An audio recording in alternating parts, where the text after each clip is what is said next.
Welcome to part 2 of our presentation, Should Behaviorism Shape Educational Practices? Just to remind you of the table of contents, in part 2 of our presentation, I'll be going over background information on the Humanism School of Psychology, background information on Carl Rogers, no, behaviorism should not shape educational practices, a review and comparison of behaviorism and humanism, implications and final thoughts, our narrative bibliography, and reflection activity. The Humanism School of Psychology was developed as an approach due to the shortcomings of behaviorism and psychoanalysis. Therefore, it was referred to as the third force of psychology after psychoanalysis and behaviorism. It was introduced by Abraham Maslow and Carl Rogers as a more optimistic approach. Humanism emphasizes the whole person and the uniqueness of the individual. They believe that the individual cannot be broken down into components. Humanists also believe that humans are unique individuals and should be acknowledged and treated as such. They hold the belief that people are fundamentally good and they have the desire to make themselves better. Therefore, focus is placed on the individual's potential and growth. They feel that humans have a desire to self-actualize. Self-actualization is placed at the top of Maslow's hierarchy of needs pyramid. Self-actualization is essentially what occurs when an individual realizes or fulfills his or her full potential.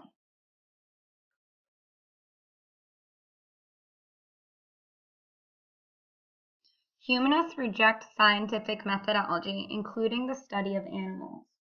They feel that it tells us very little about unique properties of human thought, behavior, and experience.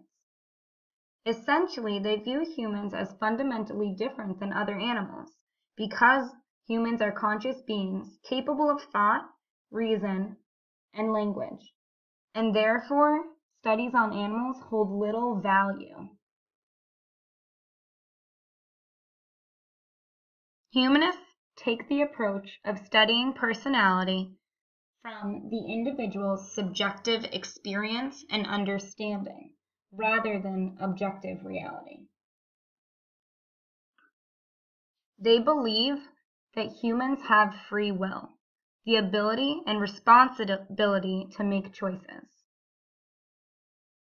Personal agency is the exercise of an individual's free will. It refers to the choices we make and the consequences we face as a result. The belief of free will directly opposes the deterministic view of behaviorists. To gain insight into individuals' behavior, humanists prefer qualitative methods of research. At the individual level, this would make for more in-depth ways to understand the way people think and feel. They feel the best way to do this is to sit down and to talk with them.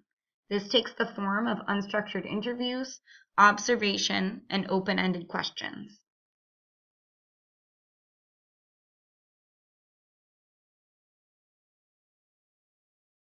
I'm now going to give a little bit more in-depth information about one of the major influences of the Humanism School of Psychology. His name is Carl Rogers. Carl Rogers was born January 8, 1902 in Oak Park, Illinois. He was an American professor of psychology and psychiatry. He obtained his master's and PhD from Columbia University.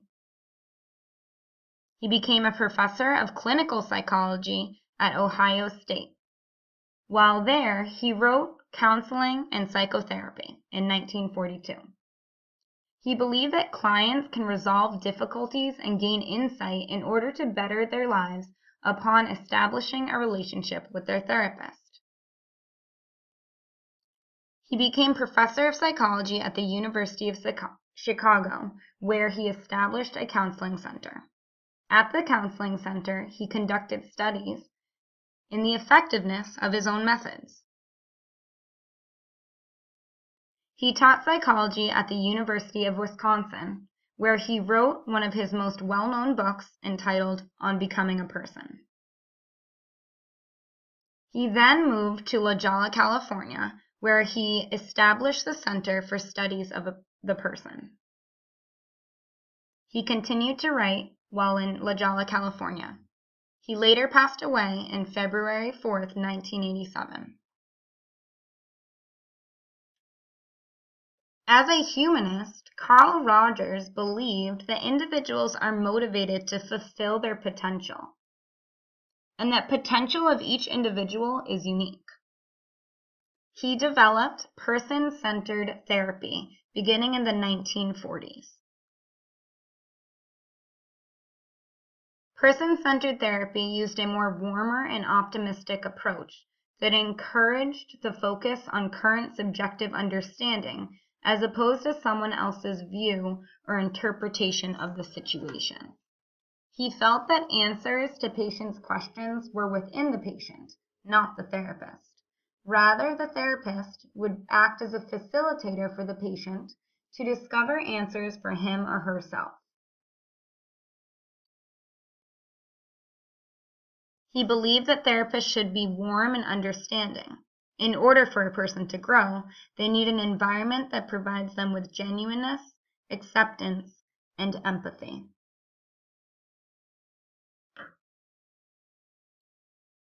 He believed that people have the ability to self-heal and grow as a person, which could lead to self-actualization when motivated to do so.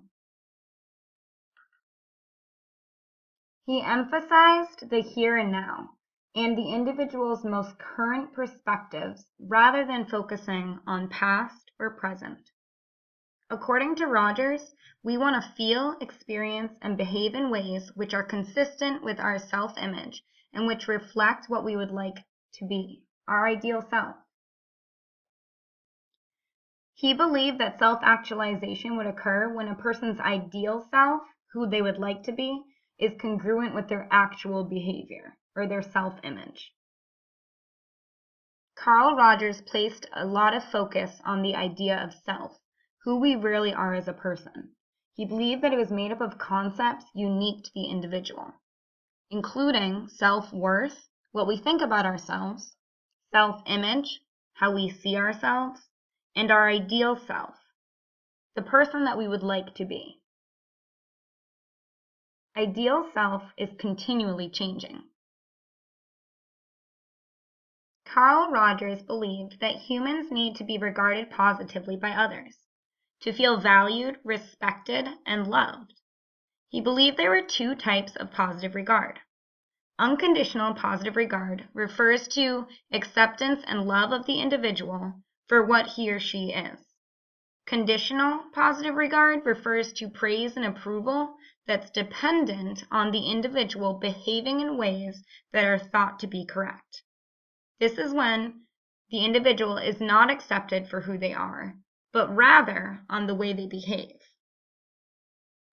Congruence is when one's ideal self is congruent with actual behavior. A person's ideal self may not always be consistent with what actually is happening in their life and their experience. But the development of congruence depends on unconditional positive regard, according to Carl Rogers. He believed that for a person to achieve self-actualization, they must achieve congruence. Carl Rogers referred to people who are able to self-actualize as fully functioning persons. This would mean that the person is in touch with the here and now, his or her subjective experiences and feelings, and they're continually growing and changing.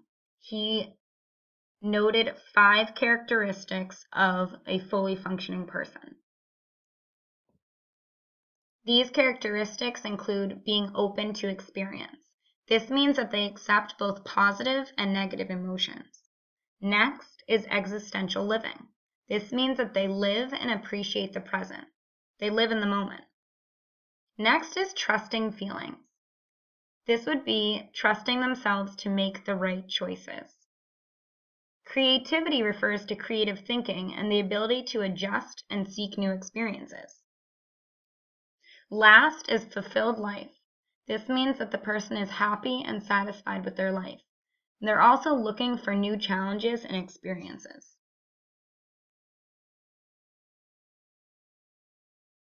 Let's take a look at what the humanistic approach would look like in education. Humanistic teaching would feature a teacher that attempts to understand individual students' unique talents, interests, and needs. It's important that the teacher builds a relationship with each individual student.